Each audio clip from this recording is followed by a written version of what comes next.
I you know. can start. That's good.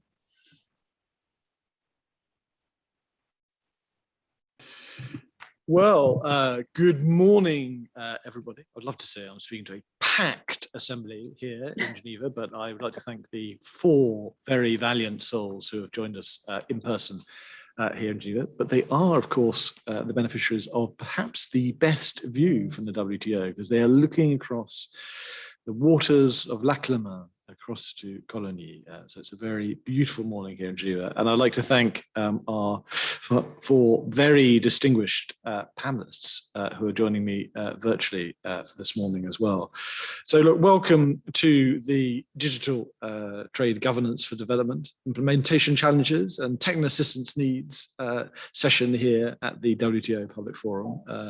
It's a really important issue. Data is often seen as something of a double-edged sword, with the power to improve lives, drive economies forward, and empower citizens, including ourselves. Yet, we also know that there are almost boundless opportunities for the misuse of that data as well, and none more so, sadly, than in the current pandemic. But equally, moreover, the kind of governance of the use of data remains very much in its infancy. It's made up of, I think we'd fair to say, a mosaic of policies across a patchwork of institutions, not to mix my metaphors too much. And as the global debate intensifies around the governance of data, one thing I think is clear, and that is that the voice of developing countries has so far been a bit absent from that debate, and that we urgently need to hear those voices.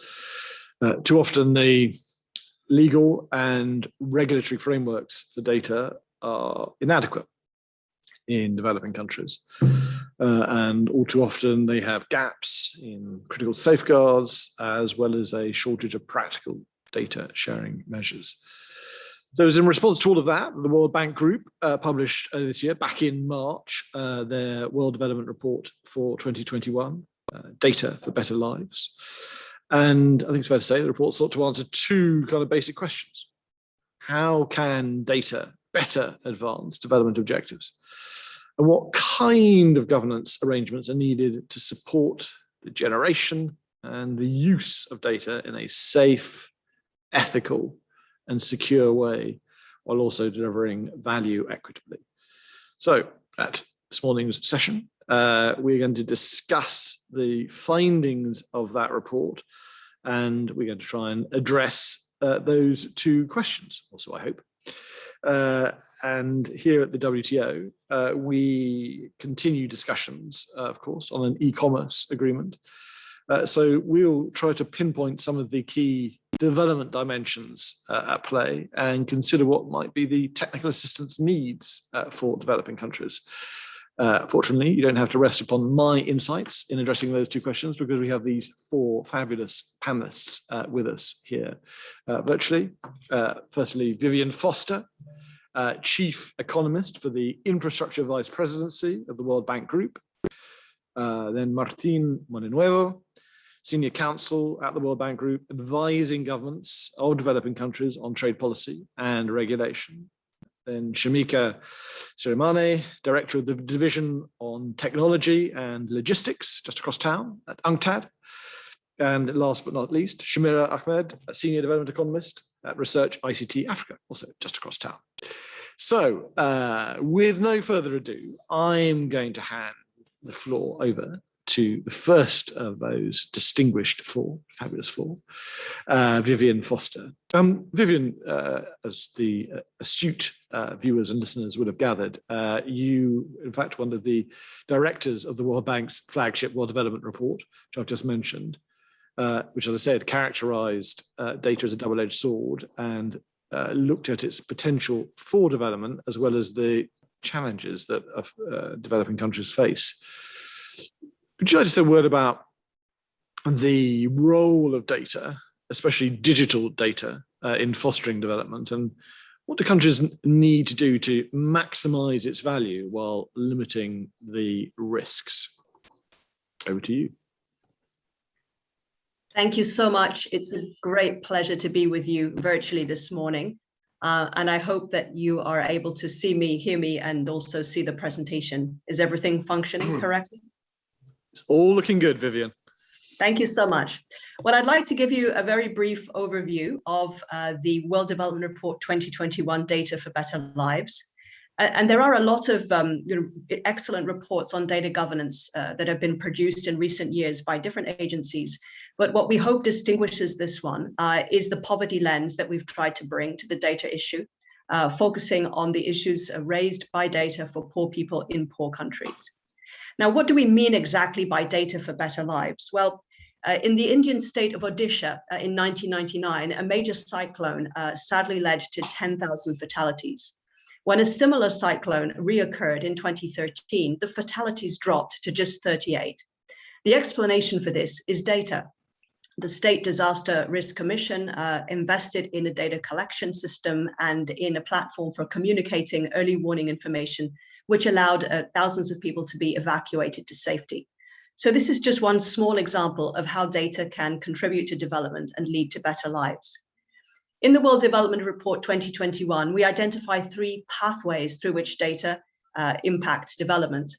The first or central pathway is government data, which is collected often by traditional statistical agencies and is used to inform public policy and improve the design and allocation of public policies and resources. On the top channel there, you have data collected by civil society, individuals, and academia, which plays an increasingly important role in fostering greater accountability of policymakers and actors across the economy. And then on the third lower channel there, you have the private sector. Data collection by the private sector has burgeoned in recent years with the advent of digital platform business models, and data is increasingly seen as a factor of production for the private sector, generating all kinds of income creation possibilities, as well as new areas for international trade of particular interest to this audience. So just as a quick example, I think the data from civil society is perhaps often the one that people are least familiar with. But in Egypt, for example, citizens groups use crowdsourcing of information about sexual harassment to create maps that would warn people of where risks were highest and ultimately help to identify and hold accountable the perpetrators of this. So as was mentioned, the World Development Report acknowledges that data is a double-edged sword. So while there's great potential for good, there's also a lot of ways that data can be used to harm people. If we think about a government misuse of data, it could be, for example, for surveillance of citizens or for discrimination against particular ethnic groups, all of which we have seen, or indeed restriction of civil liberties. If we think about the top channel, we see the data can be misused in terms of cybercrime, hacking, the whole dark net, and all the criminal activity that's enabled through data. And finally, on the private sector channel, we see that data is leading to widening inequality, market concentration, potential adverse discrimination of consumers by firms. So through each of these channels, there are corresponding negative impacts of data.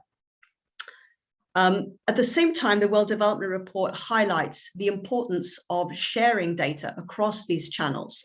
We argue that by combining public and private data, or civil society and private data, we can actually address more complex development issues. And so it's important that the data system in any country allows for data to be flow between these different actors. So a very concrete example of this is road safety in Nairobi, which has been a major concern. And by bringing together digitalizing police records that were incomplete, but also matching these up with social media data on reports about crashes, it was possible to identify that 5% of roads accounted for 50% of road traffic deaths, allowing the authorities to concentrate their road safety investments in these critical areas. So this is an example of bringing private sector social media data together with police records from the public sector. And there are many such examples throughout the report. So let's then move on and to the next key idea in the report, which is the social contract. If we are to reap the benefits of data without paying the costs, The report argues that we need a new social contract for data.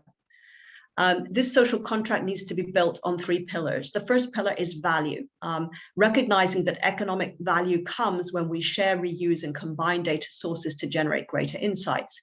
And this value will only be created if data is allowed to flow freely. At the same time, we need to have equity, recognizing that data capture, infrastructure, and trade need to include poorer communities and countries in an equitable manner. Otherwise, the benefits of data will become increasingly concentrated in certain groups. And finally, the pillar of trust, recognizing that data needs to be protected from the kinds of misuse that we've just described. Otherwise, people will not be willing to share the data for that value to be created. So we argue for a social contract founded on these pillars of equity, value, and trust. The social contract is a useful abstract framing for the higher level problems of data governance. But of course, in practice, there's a lot of nitty-gritty issues that need to be addressed. And the World Development Report 2021 focuses on 4 layers of data governance: infrastructure policies, laws and regulations, economic policies, and institutions. And we're going to look very briefly at each of these. Before doing so, I just want to highlight the fact that while the social contract may, in the first instance, primarily be a national construct, something that each society needs to work out for itself, there are also very important international dimensions to the social contract, which require international cooperation in forums such as WTO and others. And the report highlights the need for cooperation bilaterally, for example, between law enforcement agencies around cybercrime, regionally, for example, around regional negotiating positions, perhaps in broader global discussions, or maybe to collaboratively develop regional data infrastructure and harmonize regulations to create larger digital markets in areas where developing countries may be too small to progress by themselves. And of course, finally, globally, there are a need for agreements such as those being forged at the WTO and also the important discussions around the taxation of the digital economy. So very briefly, let's look at each of these 4 pillars. We start with infrastructure, where we're going to look at both infrastructure for the end user, but also domestic data infrastructure at the national scale. So when it comes to infrastructure for the end user, the universal access goal of broadband infrastructure, we see that a lot of progress has been made and the signals are available to very large shares of the population, except in sub-Saharan Africa, where there's an important challenge to continue to roll out infrastructure. But the problem that we highlight in the World Development Report is that despite the progress in rolling out infrastructure, we have about 40% of the world's population that live within range of a signal but do not avail data services. So we have important demand side barriers. And this 40% has been steady. It's not coming down over time. So it's a very stubborn problem. And we argue there's a need to address issues of sorry, just to clarify that in this graph, the green areas are the percentage of population in these African countries that have access but don't use the service. So look at Rwanda, for example, about more than 90% or 80% of the population could use data but isn't able to do so.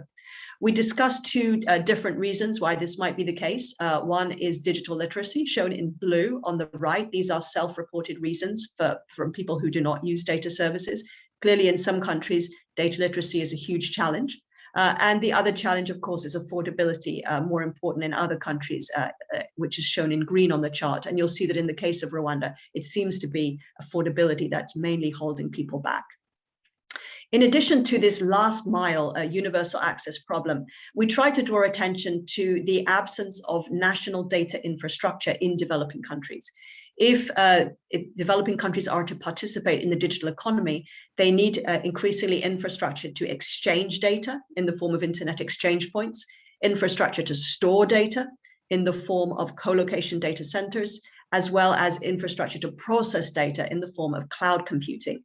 Now, we find that this type of infrastructure is very sparsely available across the developing world. And this means that countries face costs that are about an order of magnitude higher because they have to send their data overseas and back again in order to conduct these basic functions. So this is an important area for investment, and countries additionally suffer handicap in terms of speed and reliability of data services.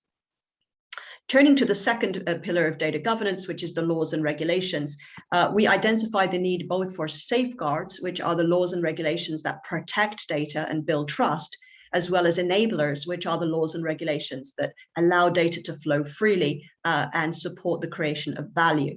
So in our global data regulation survey, we looked at the status of data regulations across 80 countries, and we scored them in terms of the presence of safeguard regulations and the presence of enablers.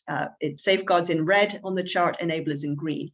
And you'll see that in most countries, they're either ahead on the safeguards in red or they're ahead on the enablers in green. We see relatively few countries, for example, Nigeria, where there's been a balanced development of these two aspects. Now, this is important because enablers without safeguards is obviously rather dangerous, and enablers without and safeguards without enablers is not particularly helpful. So both of these aspects are very important. If we drill down further into the different components of enablers and safeguards, we look at the presence of e-commerce, transaction regulations, access to public and private intent data, personal and non-personal data protection, cybersecurity, and cross-border data flows. And as you might expect here, we see the state of regulation by country income group. As you might expect, clearly the higher income countries are doing better, but notice that none of the countries are at 100% on all of these aspects. So there are many, many gaps in the data regulation framework that remain to be addressed. And there are also systematic areas of neglect, which are shown by the sort of pinching inwards on the spider chart. And you'll notice that one of those is regulation for cross-border data transactions and flows, which is, of course, central to the discussion today. And I know my colleague Martine will explore that in greater depth. We then turn to the issue of economic policies, recognizing that as the economy moves on to digital platforms, data regulation is not just about data, it's actually critical to the functioning of the real economy. We highlight the well-known issues around market dominance in digital platforms. As of today, about 40% of global data traffic is going through about a half a dozen major US-based big tech firms. So that's a huge dominance. We look at the top 25 websites across emerging economies here, and the ones that are shown in colors are among the big tech, the major big tech US firms. And you'll see that, obviously Google is first and second most visited website in just about every country. So clearly this is a concern from an equity perspective, both because the market dominance is very difficult to control by very weak or non-existent antitrust agencies in small developing countries, and also because the market dominance prevents new developing country actors from coming into these markets. Another major equity concern surrounds the taxation of digital platform businesses, where we have difficulties both with value-added tax, where rules are clear, but administration is very complex, and often the local tax administrations simply don't have the capacity to collect VAT revenues from these businesses. And with the case of corporation tax, where there are more complex issues around the allocation of taxation rights across countries for corporation tax. And this chart just shows an estimate of the billions of dollars of foregone revenue that are projected for a number of major East Asian economies as a result of these problems with the taxation system.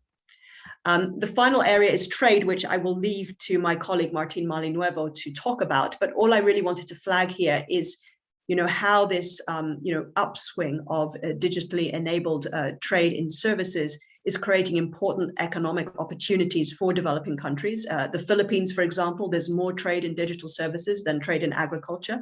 And this case of Bangladesh, where American doctors have their back office medical records kept in real time by assistants in Bangladesh, is an example of what can happen when there is the ability to exchange data across borders. Our final data governance layer is institutions. And there we focus on what we call the integrated national data system. This is a bit of a vision of what we think, an ideal data governance system might ultimately lead to. Admittedly, there are a few countries that exemplify this. The one that we focus on in the report is Estonia, which comes quite close to this ideal. And there are others that are on the way.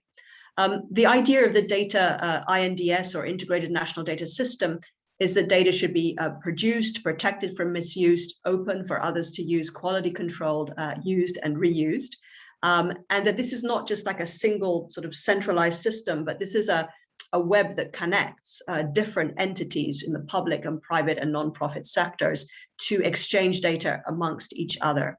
And this is supported by pillars that we've been discussing of policies, infrastructure, institutions, and so forth. And all of that really is then sustained by, obviously, adequate financing, human capital, which we identify as a major constraint across the developing world at all levels, as well as incentives and the data culture. So maybe I think I will just wrap up now by summarizing the main messages. So the World Development Report 2021 argues that due to this double-edged sword character of data, we need a new social contract for data that's based on value, trust, and equity, and which is both national and cross-border. We have still a long way to go on many aspects of data governance across all income groups. And we need to recognize that data governance has important implications for the real economy, and notably in the area of international trade. It's a matter for international cooperation, and we put forward as a longer term vision the view of an integrated national data system. So thank you very much, and I look forward to hearing from other panelists and any subsequent discussion. Vivienne, thank you, both for setting us off kind of so clearly, and also, if I may say, for some of the best slides I've seen in a very long time. Really, really impressive use of data and presentation of data. I think it was kind of lessons for us all there, actually. Just the kind of the clarity of the story you told. Some brilliant examples as well of of kind of how people's, citizens' data can actually improve public outcomes. Brilliant. Thank you very much. Setting us off in style. Martin Manunuevo, also the World Bank. I'm afraid your colleague has set the bar high here, Martin, but could you perhaps say a word about how you see the role of data in international trade, especially for developing countries again, and how are countries addressing these sort of data rules around the world? And Vivienne's kind of set out some of those differences in approach, but what can trade governance do to support the use of digital data as a tool in modern trade? Martin. Thank you very much, Ambassador. And it's a pleasure to be here, but it would actually be a pleasure to be there in front of the lake, but it's a pleasure to be here with all of you remotely. You were right, Ambassador, that my colleague set the bar pretty high. I will try to follow up on those steps. Let me share my my video here, my presentation. There we go.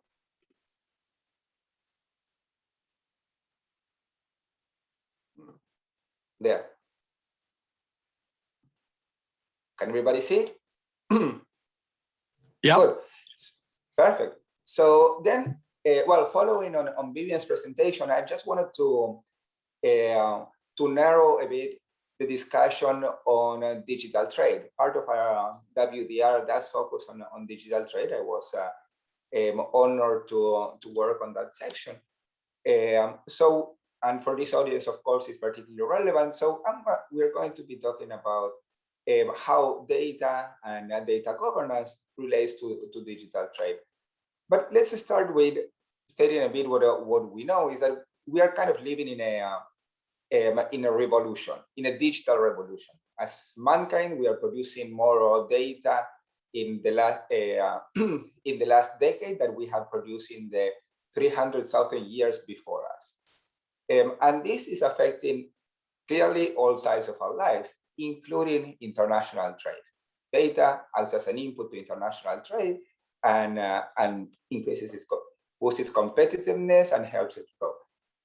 And no sector of international trade is affected as directly as this boom of data as digital cross-border services. In the report, we focus on cross-border services in its relation to data, because in this segment of international trade, data is not just an input, an important input, but it's also the embodiment of the services itself. Services move across borders as data, as information. So the ability to share this information is inherent to cross-border trade, in services. In a way, we can think of data and zeros and ones and bits and bytes as the containers, the equivalent of the 33-foot containers for trading goods. For trading services, we're talking about bits and bytes moving through telecom networks.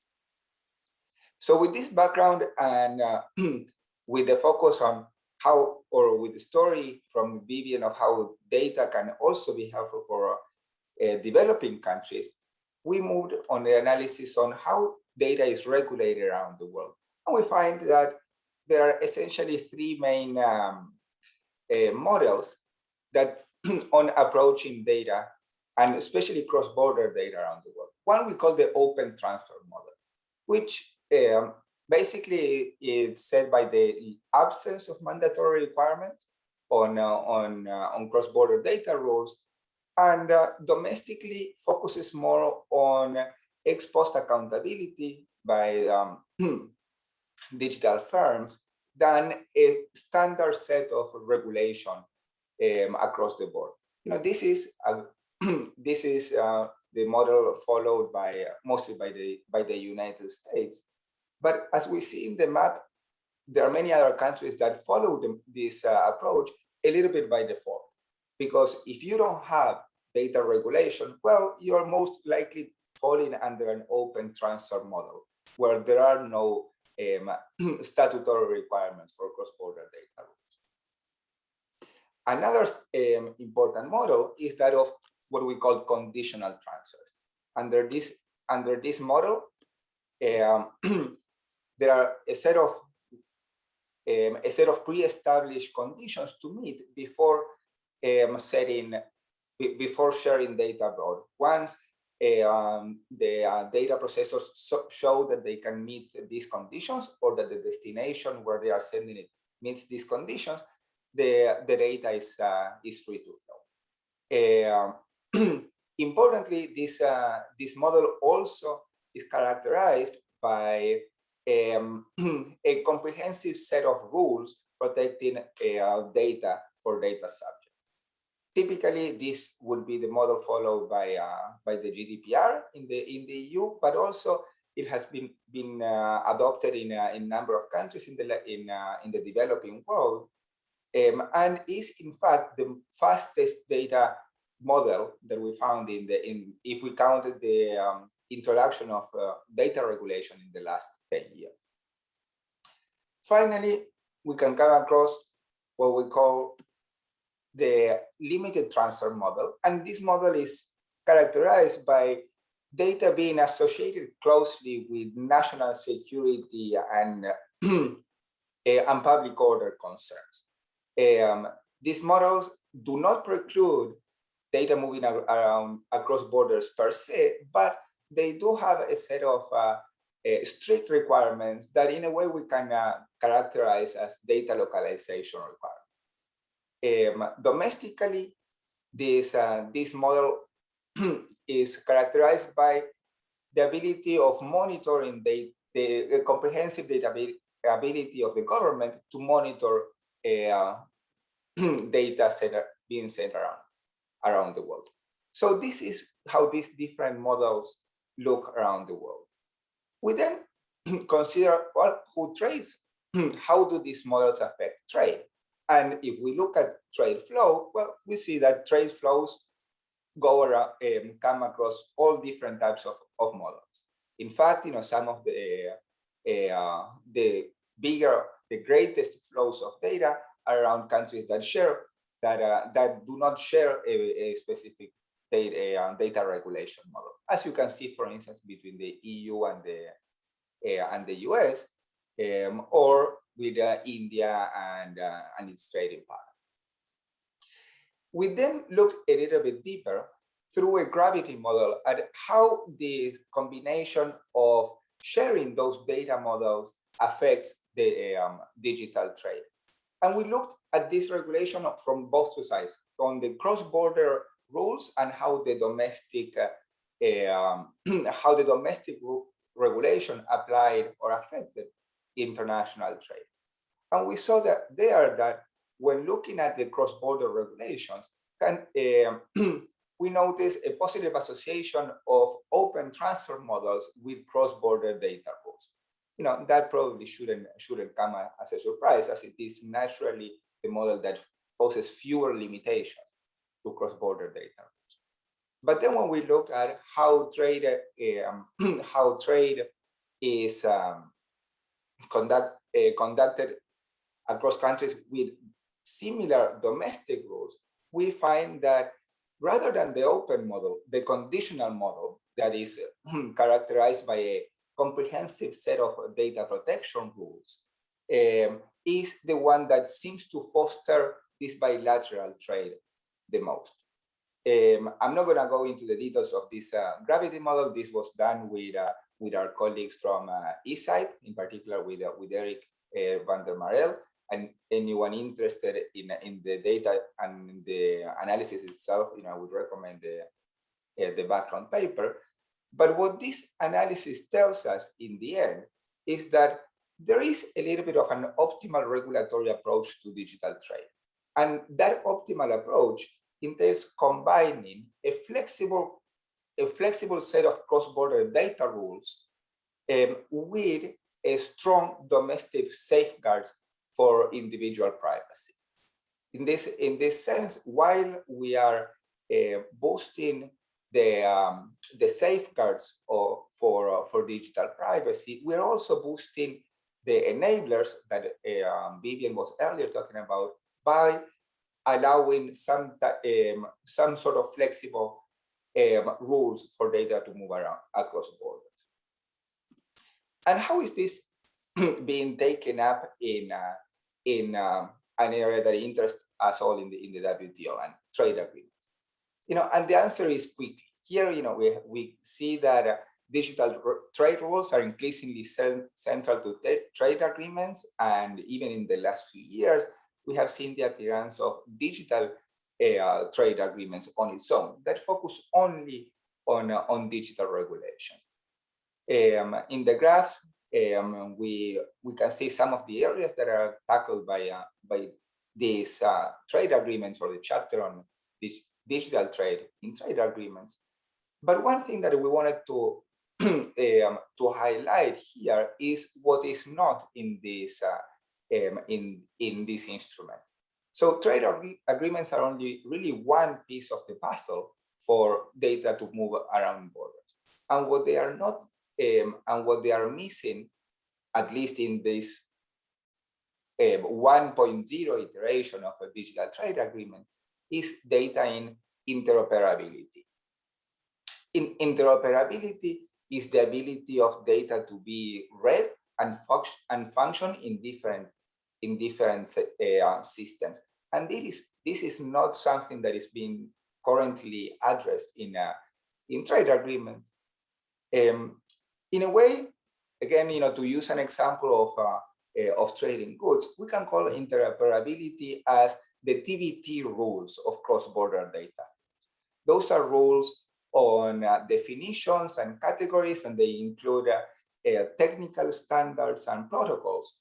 So much of it, has to be done. So much of this TBT needs to be done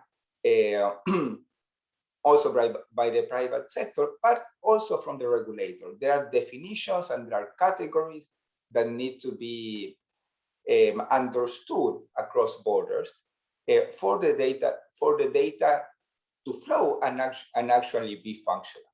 So it's not just the data; it has the ability to move around across borders, but that the different parties treat this, understand what this data is and can make sense of it. And this is an element that where trade agreements have honestly been traditionally pretty weak at. The trade agreements have traditionally been very helpful in setting out principles for openness and open markets, but they have been less effective in providing grounds for technical cooperation on small regulatory standards that are also necessary for trade to verify. And this is an area that also needs to be taken into account. So wrapping up in our presentation, let me say that, well, we know that cross-border services embodied or data embodying cross-border services offers a meaningful opportunities from developing countries. And we also know from this analysis that the regulation of data has to focus on data sharing, but also on protecting legitimate policy goals. When it comes to cross-border data rules, we can suggest that a combination of flexible cross-border data rules, as in the open transfer model, and the strong protection for data rights, as in the conditional transfer model, is probably one of the best, would be the Goldilocks points of data regulation. But we also understand that data not only has to be able to flow, but it has to be able to be useful and to be read across borders. And that requires promoting data interoperability through frameworks and some kind of regulatory harmonization that are likely to go beyond what trade agreements and what the WTO may offer. So in that sense, there are other instruments such as model laws, principles, or guidance that should be negotiated in parallel with digital trade rules. So this is all for me at this moment. Thank you very much, and I look forward to the discussion. Martin, thank you very much indeed for another very thoughtful and really useful presentation. I loved, by the way, your comparative chart of the different FTAs. It was food for thought there, I have to say, for a UK looking to negotiate FTAs around the world. So thank you for that. I wonder if we might move on. I'm just kind of slightly conscious of the time. We've only got sort of another 20 minutes or so left, so we're going to have to be kind of reasonably brief as we move forward. And I just note also we've got a couple of questions coming in, which I'll just mention. Richard Hill asking, would the speakers agree that ensuring equitable distribution of the value added of data is a key priority, and therefore wondering whether provisions that call for the free flow of data are really appropriate in the absence of national data governance frameworks that cover economic as well as privacy issues. And Sumesh Mathur asking about the specifics of the gravity model and whether firm and trade level trade covered in that. But our next speaker is, as I mentioned at the start, Shamika Siraman of UNCTAD. And Shamika, I wonder if, kind of picking up actually some of, Vivienne, I thought kind of rather vividly showed both the opportunities and frankly the challenges in the developing world for the effective use of data. And also alluded to some kind of great practical success stories in the Philippines and Bangladesh. And I wonder, kind of, from a sort of UNCTAD perspective, how do you see the prospects for developing countries to benefit from this extraordinary kind of the rapid pace of digitalization that we're witnessing? Kind of optimist, or is the jury still out? Thank you, Ambassador. The importance of data for development is well recognized by the fact that both the World Development Report and UNCTAD's Digital Economy Report this year deal with it. And I think we need a lot more discussions on this issue. In fact, the Digital Economy Report 2021 was just released yesterday, and it is about cross-border data flows and development. So it's just a subset of what the World Development Report is addressing. As the World Development Report has asked, the big question is how to make the fast evolving digital economy work for all. At present, it's very clear the ability to harness data for development is extremely uneven across countries. And Vivienne, you showed your graphs on the existing digital divides. In terms of affordable, high quality internet connectivity, it is pretty terrible in many parts of the world, and it is a concern. Now, we are now seeing the emergence of a very dangerous data divide between those who collect data, analyze, create intelligence out of it and sell, and those who just provide data to these big platforms and then pay for the digital intelligence so created. And this is a concern on top of the connectivity divide, emerging data divide. So to put this in context, in least developed countries, only 1 in 5 people are using the internet, and less than half of these countries have data protection and privacy legislation in place, and the capabilities and resources to make profits out of digital data is pretty much non-existent. And I think we all know 2 countries dominated the data-driven digital economy, the US and China. I think, Martin, you also put some numbers. They account for 50% of the world's hyperscale data centers, the world's highest rates of 5G adoption, 94% of all funding of AI startups in the past 5 years, 70% of the world's top AI researchers, and the list goes on. And we also know the US and China also own 90% of the world's largest digital platforms. These few platforms are strengthening their positions along the entire global data value chain, from data collection to transmission, storage to data analysis. In fact, COVID-19 pandemic has cemented their dominance. You see, the growing economic and strategic importance of data makes it extremely important to look for governance frameworks that can help to generate outcomes that are inclusive and sustainable. So Martin, it was so nice to see that graph that the maps that you showed, the different governance systems. And we can see from that graph, what we have today is diverging approaches to data governance among the main players, and which is creating tension and risk, leading to the fragmentation of the internet. And this is something that we need to avoid, because the fragmentation will hamper technological progress, it will reduce competition, and in fact, it will enable oligopolistic market structures to emerge in some countries, which is already happening, and lead to more government influence in others. And it will likely to have significant negative impact on most developing countries.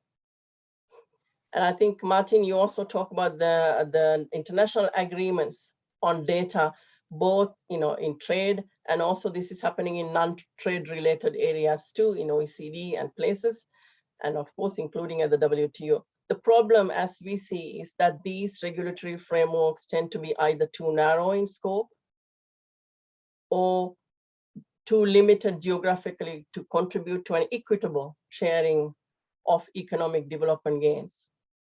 And we should not forget that cross-border data flows is a much broader development issue. So at UNCTAD, we say that a global approach to data governance is needed to avoid further fragmentation of the digital space, to enable global data sharing, to mitigate widening inequalities, this emerging data divide, to enhance trust in the digital economy and reduce uncertainty, to deal with the dominant role of some digital platforms, and also to account for the impact of some national regulations spilling over into other countries. So ultimately, we think the goal should be to enable data to flow as freely as necessary and possible, while being able to address various development objectives. So very much in line with what the WDR is saying. And I think it's also fair, and I think we should all admit that none of us have all the answers on how to deal with data. It's a very new issue. We are all grappling with this issue.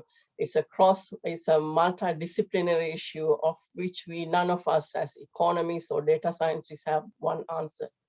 So this is why we need to come together across nations, across disciplines, and across stakeholder groups, and engage in a very serious dialogue before it is too late.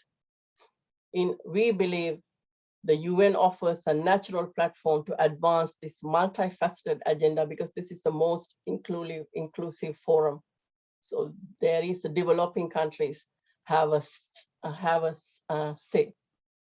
Now, let me end by saying that UNCTAD is also providing various services to member states, such as e-trade readiness assessments, e-commerce strategies, and legal reviews. And we deliver this work very much in collaboration with our partners in the e-trade for all initiative, including the World Bank. You know, Martin, we work with you.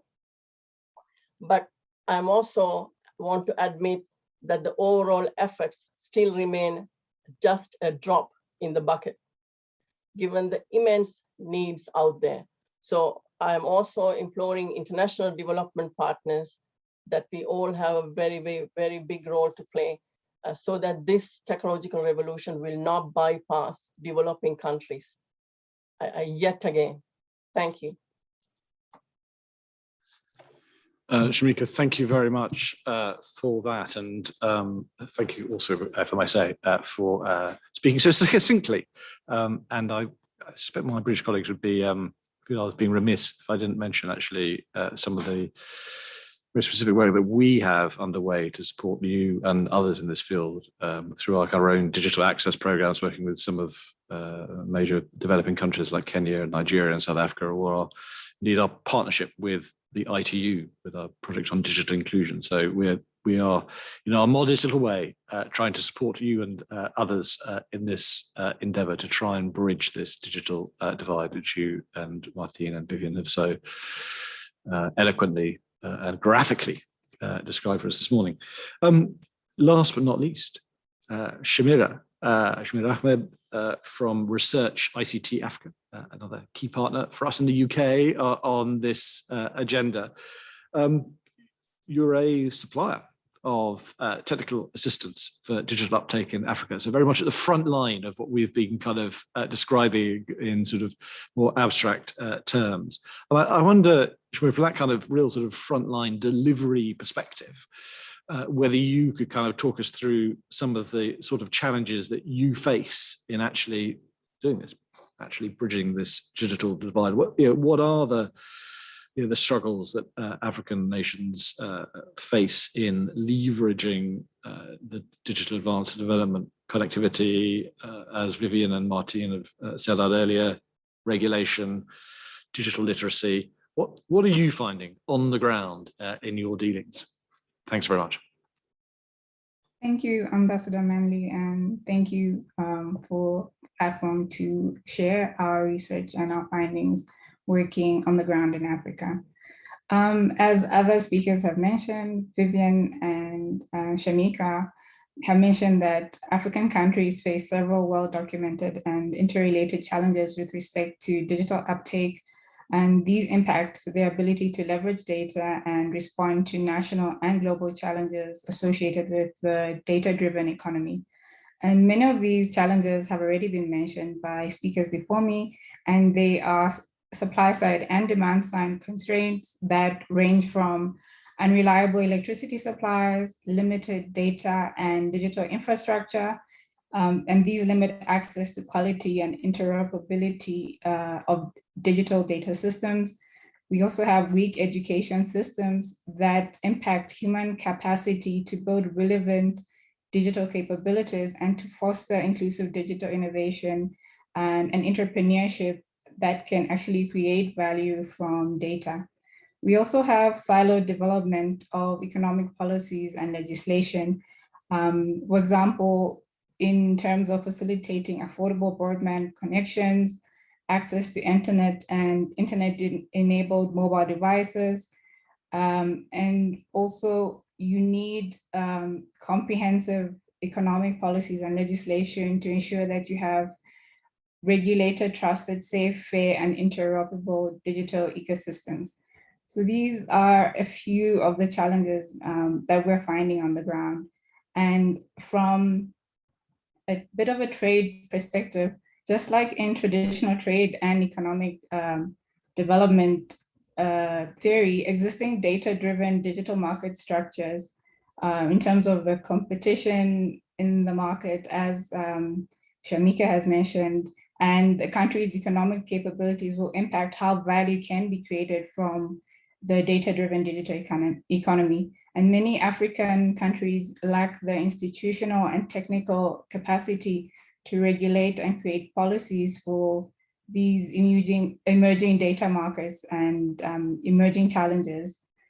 And also beyond trade considerations, the digital economy permeates various industries and social activities.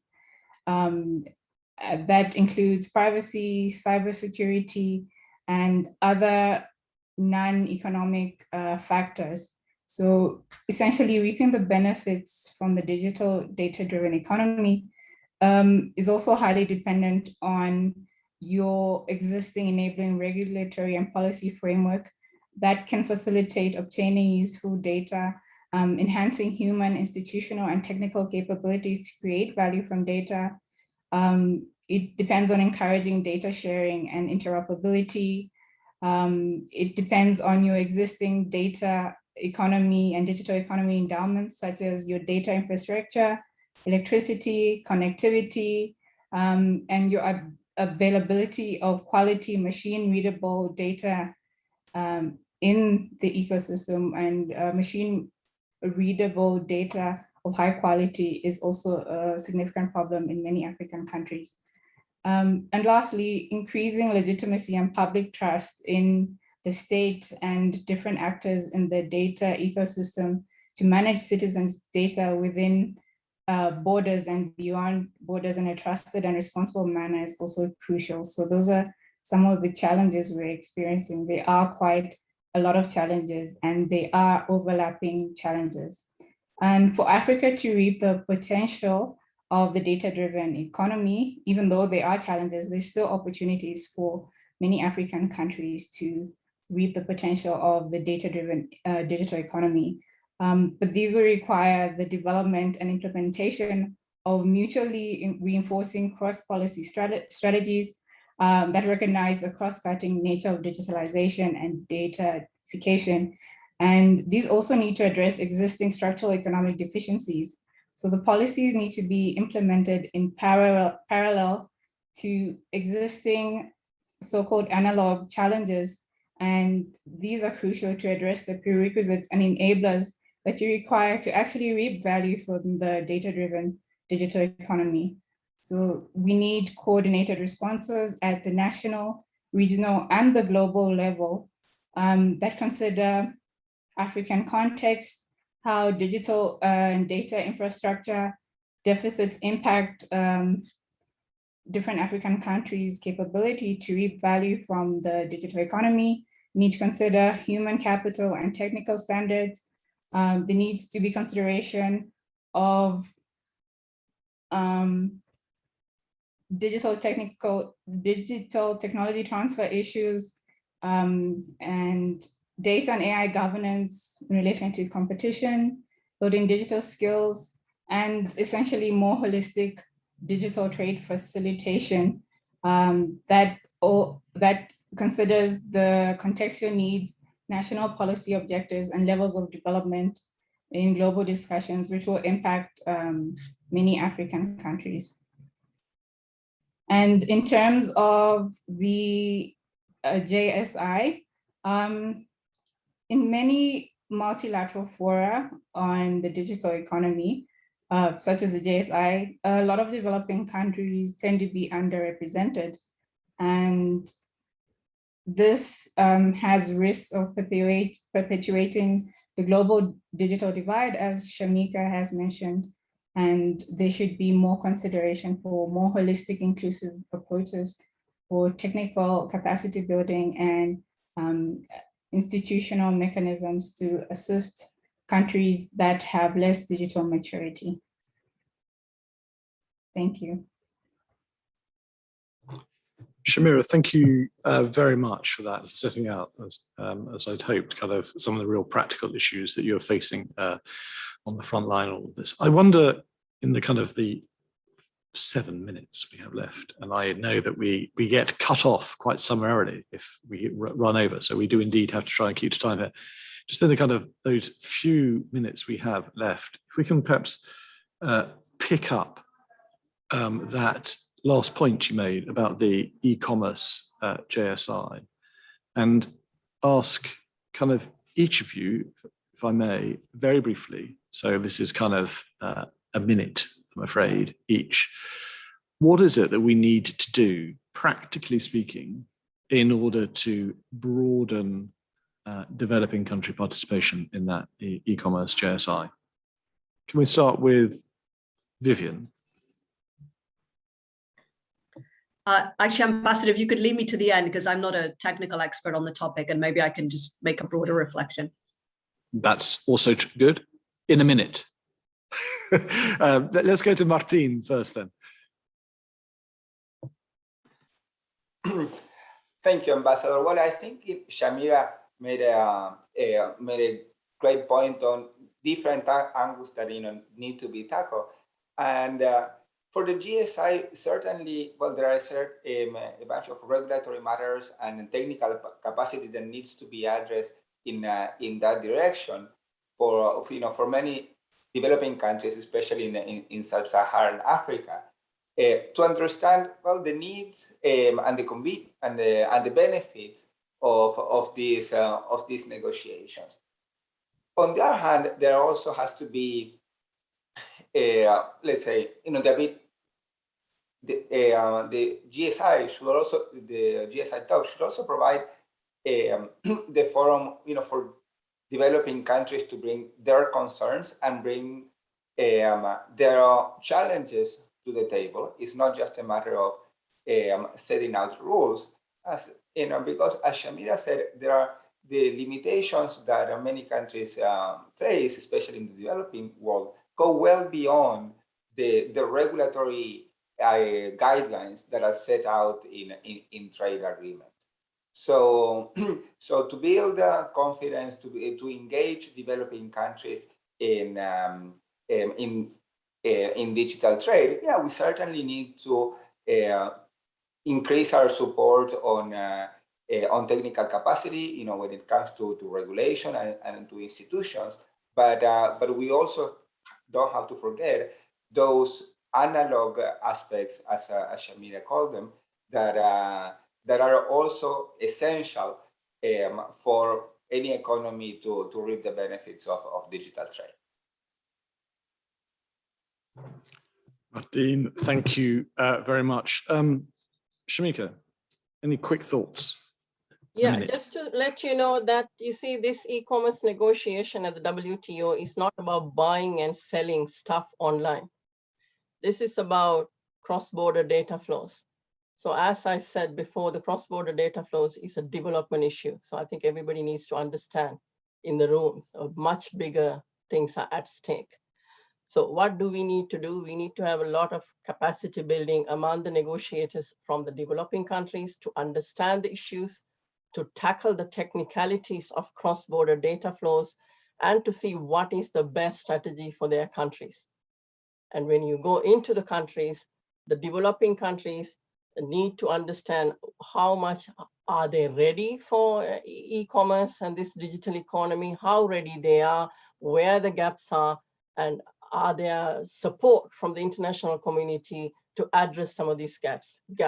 So this, I think there's a holistic approach needs to be taken on board to build the capacity of the developing countries in the field and in the rooms of the WTO to walk into these discussions with open eyes and with understanding of what is at stake.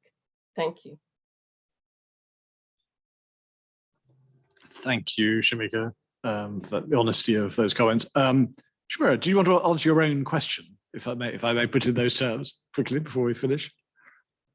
Yes, thank you, Ambassador Manley. It will just be to reiterate Martin and Shamika's sentiments on the issue that any discussions around e-commerce in the WTO should be beyond the JSI, which is frankly a very informal kind of a framework for addressing these crucial issues that have significant developmental impact.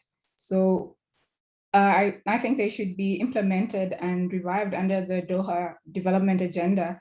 And this is crucial, and because they should raise awareness of the development implication, risks, harms, and opportunities of all digital trade-related rules, cross-border issues, e-commerce, as Shamika has mentioned, and discussions on issues like bridging the digital divide and other issues that go way beyond trade facilitation, and that should be considered in a holistic manner rather than a siloed approach to only negotiating digital trade rules for e-commerce and cross-border data flows. They should be more holistic and also include facilitating digital technology transfers, IP consideration, developing digital infrastructure, data and AI governance, competition issues, building digital skills in lower developed economies. Yes, thank you. Thank you, Shamira. Vivienne, you may find yourself being cut off.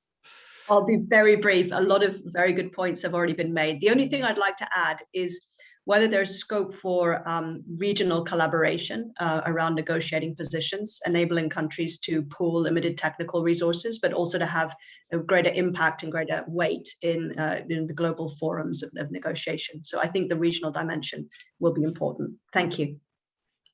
Well, thank you, Vivienne. Thank you to all four of our panelists, to those of you, increasing numbers, who joined us in the room here. I think news got out about that view across La Clément.